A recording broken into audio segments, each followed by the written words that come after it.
pasensyahan nyo na ako dahil talaga namang ang aking YouTube channel ay talaga namang busy rin po. Kasi sa mga oras na napapanood nyo po ito, malamang po kami po ng aking anak ay nasa Amerika na. O, di ba? Kasi nga po para sa aming mga munting mga kailangan gawin doon. So, we will be in the US on February 20, that's tomorrow, until po February 29, and then on March 1 to 15, nasa Canada naman po kami. Kaya doon sa mga medyo naloloka sa akin, kasi may mga nababasa ako, we always watch your vlog, pero parati daw akong late. Oh my God, hindi nila naiintindihan yung magazine type kind of podcasting or vlogging. Na-appreciate ko na, yes, nanonood ko, thank you for that, pero ito po pagbablog po natin, may oras po din po ito. Hindi naman yung bawat issue sa showbiz ay pakikialaman natin at i-vlog natin, no? Kasi marami rin po akong ibang mga asignaturang ginagawa. Like sa academe, active po tayo sa University of the Philippines. Meron din po akong ginagawa po sa ABS-CBN, sa mga consultancy po natin. Marites University na nakakapanood po sa akin na talagang pinaglalaroan ko lang po ang mga bagay-bagay. I'm sorry again for the term. Pinaglalaroan meaning, alam mo yon, masayang-masaya lang kami nag-ookrayan doon at nagbabalitaan ni na PhD Rose Garcia at saka ni Dean Junardo, o di ba, sa aming mga nanonood diyan. And of course, may mga sinusulatan po tayo mga magazines, newspapers and tabloids kagaya ng Bulgar Hataw at saka Online Chronicle for the Philippines and marami pang iba. And of course, announce ko na rin po ang inyong po lingkod, ang incoming president ng Press or MPress. It's Multimedia Press Society of the Philippines. It used to be NPress or Entertainment Press, but this time ginawa na po namin itong mas nag-explore po kami. We are an award-giving body. We used to be called Golden Screen Awards, and nag-explore na po kami kasi hindi na lang po mga taga-television or film ang bibigyan po namin ng mga award, kundi rin po, pati na rin po ang social media, ang mga vlogger, mga content creators, etc., podcasters, and of course, ang lifestyle and sports sector po ng ating lipunan. Kasi nga po, very active din po kami sa cover ng mga sports dito sa Philippines, kagaya ng basketball, volleyball at marami pa pong iba, o diba? And of course, in-include na rin po namin ang music and theater. Kaya po, pagbalik ko po dito galing sa US and Canada, magkakaroon kami ng fellowship night, induction, etc. Sa mga ganun lang mga kano. Kasi baka akala talaga ng iba, especially yung makukulit po. I'm sorry again, hihingi ako ng pasensya sa mga nangungulit lagi sa amin na parang ang feeling lang nila po, vlogger lang po ang inyong lingkod. Hindi po, marami po ako talagang pinagkakaabalahan.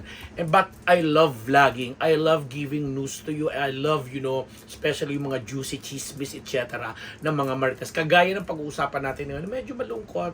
Kasi nga po, kumarir po natin ito. Pag-uusapan natin si Binibining Chris Aquino na a week ago, talagang lumabas ang interview sa kanya ni kumparing Boy Abunda. Hi, Tito Boy, na talagang sabi nga niya, kakapalan na lang daw uli ni Chris ang kanyang pagmumukha because hihingi siya uli ng panalangin na para sa pagdadaanan niyang proseso, especially last Monday na sinabi niya may mga baby doses na gagawin sa kanya na anytime ay risky very risky kasi pwedeng magkaroon siya ng heart attack or ng dahil may kinalaman sa puso dahil nga po sa kanyang diseases na napoproseso ng kanyang katawan na sa bawat ginagamot na parte or organ ng kanyang katawan may kailangan protektahan din ng organ or system, di ba? So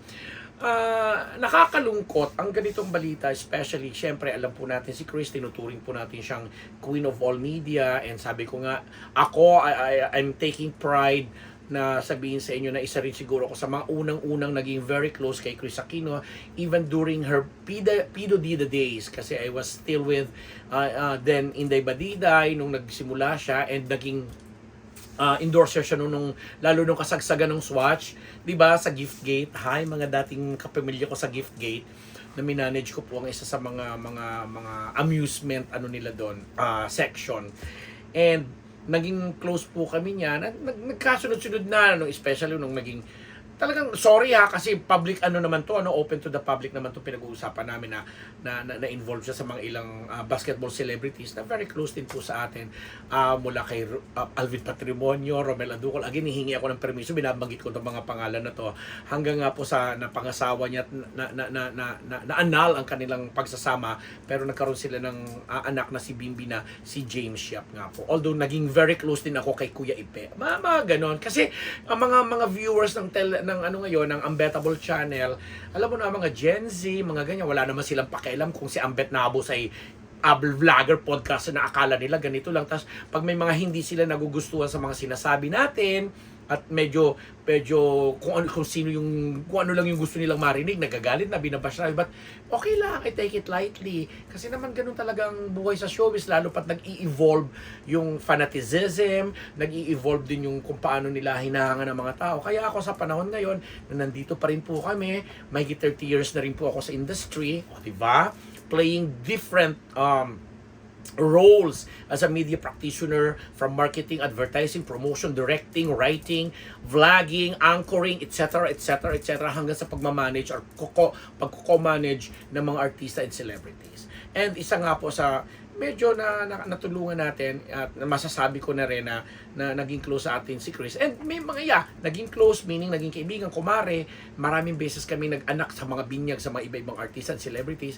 And may mga moment talaga na medyo nagkakatampuhan din kami. Medyo may mga isyung different ang aming opinion, ang aming views, but it doesn't mean na nag-aaway, di ba? Kasi ang daming beses na po naming nagkasama niya ni Chris. Sabi ko nga, hindi pa siya PWD days pa lang, doon ako nag-start yung sa Swatch and everything, magkakilala na kami, at maraming beses na kahit nung panahon pa ni Ate Lud sa Eye to Eye at sa mga movie magazine etc., nagkakasama kami niyan, hanggang sa mga panahon na ito na nagkasama kami. Kasi ako, I've been with ABS-CBN for 20 plus years, and madalas kami nagkakakwentuhan doon. And kahit nung nagkaroon na ng medical condition si Chris, isa rin kami sa laging nagbibigay ng panalangin sa kanya. Kahit may mga ibang nakakapanood sa atin na sinasabi nila, kaaway ko si Chris, galit ako kay Chris. Wala pong ganun Kasi sabi nga natin, ang mundo bilog naman yan. May mga bagay-bagay nga, sabi ko, na hindi natin inaasahan or pinagkakasunduan, kagaya ng issue sa politika. Alam mo yun, kasi syempre galing siya sa political clan, naging presidente ang kanyang nanay at kapatid, ang kanyang tatay na talagang bata pa lang siya, nahasa na siya sa pakikisalamuha sa mga tao. So, malaking pamilya ng political family itong pinanggalingan ni Chris. Kaya hindi rin po natin ma-expect talaga na lahat ng tao talagang sasabihin natin 100% magbibigay ng positibong panalangin sa kanya, positibong pag-wish ng well, etc., etc. Kasi, syempre, hindi natin alam yung mga galawan sa politika then, kasi hindi naman lahat ng taong o buong Pilipinas or lahat ng Pilipino ay naniwala sa yumao niyang mga magulang or sa yumao niyang kapatid. May mga ganong issue kasi na hindi naman natin kailang ipagpilitan. But in show business naman talaga, pagdating naman sa showbiz, especially sa mundo ng television, talaga naman kikita mo ang naiambag din naman na napakalaking kontribusyon ni Chris Aquino, especially nga kaya nga siya tinawag na Queen of All Media, kasi ang laki naman din talaga ng kontribusyon, especially nga sa kultura natin mga Pinoy na entertainment, na nai-entertain tayo sa kanyang kalukalukahan, nai-entertain tayo o naaaliw tayo sa, alam mo yan, sa pagiging taklesa niya, sa pagiging, alam mo yun, maldita with a heart, ika nga. So may mga ganon. Baliwag. So, Baliwag. Pagiging baliwag, etc. Di ba? So, with all due respect sa mga taga-Baliwag, Bulacan, kasi may issue din doon, So, ngayon may mga pinagdadaanan siya, issue ng politika, ekonomiya, advertisement, etc. Talagang pinag-anuhan niya ni Chris. So, ito, nakikiusap siya. Sabi nga namin, hindi naman lahat kasi ng tao, again, cliche man tawagin or cliche man pakinggan, hindi naman lahat ng tao, syempre, mapiplease, ika nga. But, tayo mga Pilipino, bilang tao na lang, hindi na bilang isang Pilipino. Kasi ako minsan, kini-question ko rin yung mga Pilipino pagdating sa kultura ng, di ba, sino ba naman ang gugustuhin na may sakit na, may karamdaman na, at sinasabi nga ni Chris, yung procedure na gagawin sa kanya is very risky, and may mga nabapabalita pa nga na parang may taning na ang kanyang buhay, ganyan-ganyan. So, sino ba naman ang mga tao maghahangad na mamatay ang ating kababayan or mamatay ang kapwa nating tao, di ba? So, yung panalangin na hinihingi, alam mo, sincere naman siguro yung mga ibang tao na ano. But the thing is, ako, gusto ko ring intindihan at balansihin yung mga taong medyo hindi pumapabor or yung nagagalit at ngayon siguro nila nilalabas yung mga sama ng loob nila to the point na tinatawag nilang nakarma, etc. Pero baka pwedeng sa panahon na ito po na mayroon tayong ganyang kababayan o kapwa Pilipino or kapwa tao na nakikiusap naman, bakit hindi naman natin pagbigyan? Kung may mga siguro may mga bagay kayong gustong marinig mula kay Chris Aquino, kagaya ng siguro yung mga nasagasaan din nung pag-practice ng politics or ng politika ng pamilya niya or ng lahi niya, isang tabi na muna siguro natin yun, mga ganon, di ba? Ako, dahil sabi ko nga, kahit ako personally, may mga bagay-bagay din na hindi naman pag sinabi ni Chris, iboto si ganito, hindi naman ganun eh. Pero this time kasi, ang pinag-uusapan na po natin ay buhay ng isang tao, buhay ng isang kapwa, buhay ng isang tao, at buhay ng isang kapwa natin Pilipino na kahit naman papano ay naalayan or nabigyan naman tayo ng kahit kaunting kasiyahan naman din siguro. Patawarin na natin yung mga kalukalukahan, yung mga differences natin, yung mga hindi natin pagkakasundo sa mga ibang bagay, lalo na sa particular siguro sa politika. Kasi ang karamihan naman din siguro nagbibigay ng mga negatibong pahayag. At so, medyo hindi nila, parang hindi in sa kanila yung ganung pakikiusap ng ating kaibigan si Chris Aquino na pagdasal siya. Karamihan din siguro naman galing din sa politika. Kasi sabi ko nga, kahit naman ang presidente, 'di ba?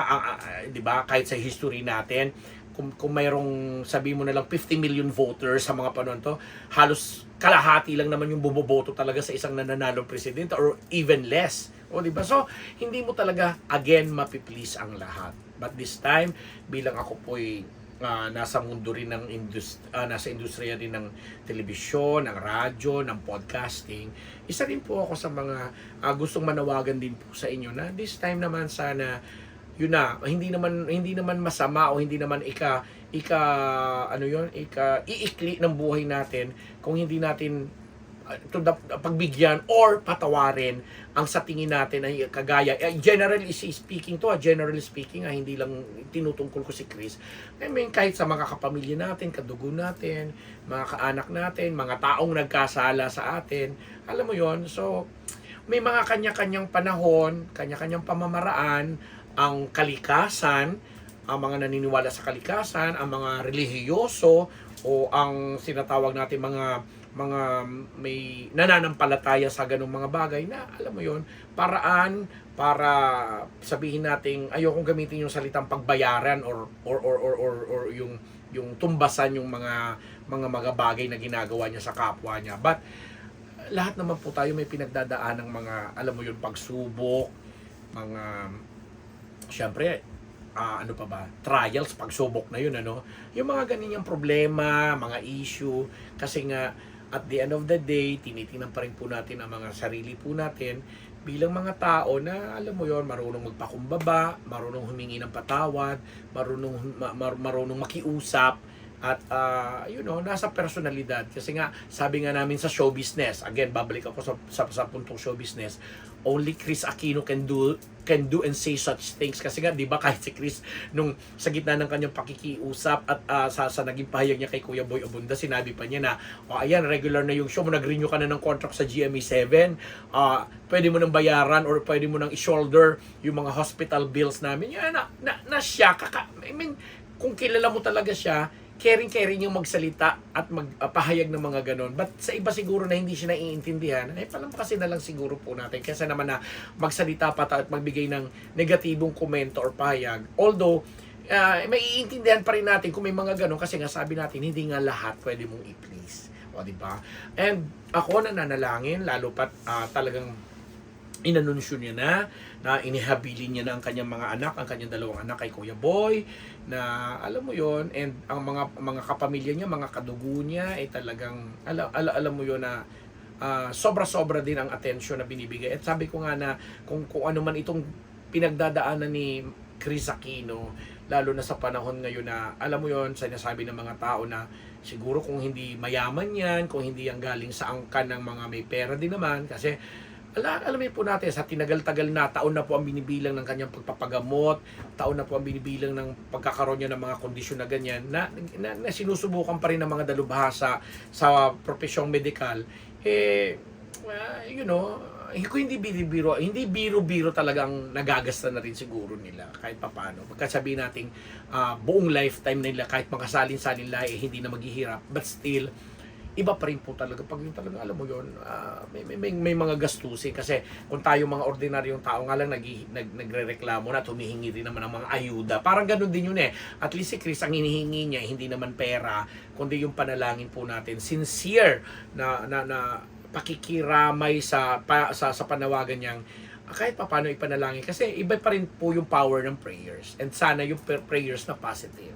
Diba? So kami dito sa Unbettable Channel, kung Maring Chris, kung makakarating man ito sa iyo or sa mga kamag-anak mo or kakilala mo, ang Unbettable Channel ay isa po sa mga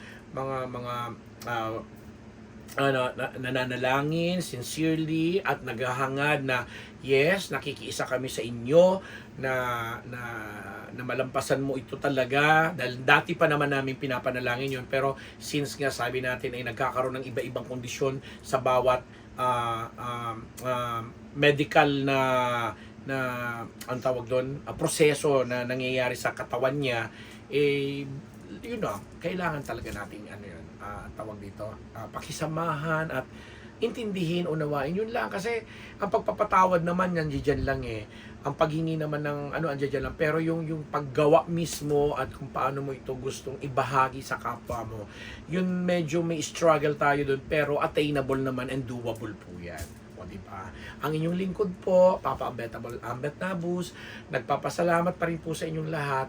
And again, nakikiisa po tayo sa sambayanan, sa pagbibigay natin ng sa pagtugon natin sa panawagan ni Chris Aquino na at pati na rin po sa mga iba pa pong mga kaibigan po natin, kamag-anak natin, kakilala po natin na may mga pinagdadaan ng hindi man kagayang sitwasyon or kondisyon, or pwedeng mas magaan or mas mabigat pa doon, pero hiwala ang espasyo sa ating mga puso ay lawakan po natin, kasi at the end of the day, masarap pa rin pong mabuhay ng nakatawa ka, positibo ang iyong pakiramdam, pangunawa, kasi ang blessing naman ng Panginoon, kung ano man yung tinatawag natin at kung kanino tayo naniniwala, ay nandiyan lang, kasi yung kumbaga yung bigay, yung pag move on, pag move forward, lang po yan paikot-ikot cycle lang din po yan. Who would have thought na meron tayong mga ganitong bagay, at maganda ang social media, ang digital media, na madali nating naipapahayag ang ating mga damdamin. Yung negatibo, hindi naman